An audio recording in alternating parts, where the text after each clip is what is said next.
गांव का नाम था चंदनपुर। इस गांव में एक हवेली थी, पुरानी, जर्जर और हमेशा बंद। लोग कहते थे कि उस हवेली में रात को चूड़ियों की आवाज़ आती है। 20 साल पहले उसी हवेली में राधिका की शादी हो रही थी। लाल जोड़ा, सोने के गहने, मेहंदी से भरे हाथ, सब कुछ बिल्कुल परफेक्ट। लेकिन फेरे पूरे होने से पहले कुछ ऐसा हुआ जिसने सब कुछ बदल दिया। दूल्हा नशे में था, दहेज कम लगने पर झगड़ा हुआ और उसी रात राधिका सीढ़ियों से गिरी हुई मरी पाई गई। कहते हैं वो हादसा नहीं था, शादी रुक गई, हवेली बंद कर दी गई और राधिका की अर्थी उसी लाल जोड़े में उठी।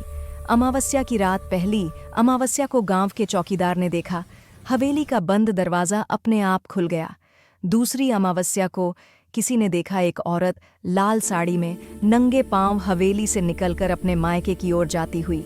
तीसरी अमावस्या को उसके घर के आंगन में मेहंदी की खुशबू फैल गई।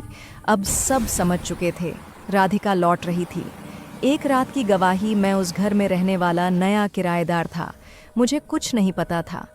अमावस्या की रात ठीक 12:07 बजे दरवाजे पर धीमी दस्तक हुई। थक थक मैंने दरवाज़ा खोला। सामने दुल्हन खड़ी थी, चेहरा सफ़ेद, आंखों से काला पानी बहता हुआ, गले में शादी का हार टूटा हुआ। उसने धीमी आवाज़ में कहा, माँ, मैं आ गई। मेरे शरीर में जैसे जान ही नहीं रही। वो मेरे बगल से अंदर चली गई और सीधे उस कमरे में गई जहाँ उसकी मौत के बाद सब कुछ बंद था।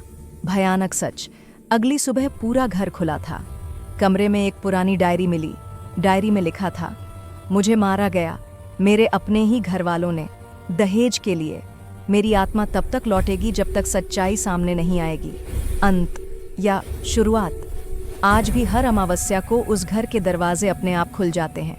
लोग कहते हैं, अगर तुम उस रात किसी दुल्हन को लाल जोड़े में अपने घर की ओर जाते देखो, पीछे मत मुड़ना, उसका नाम मत लेना, क्योंकि अगर उसने तुम्हें देख लिया तो अगली अमावस्या को वो तुम्हारे घर लौटेगी।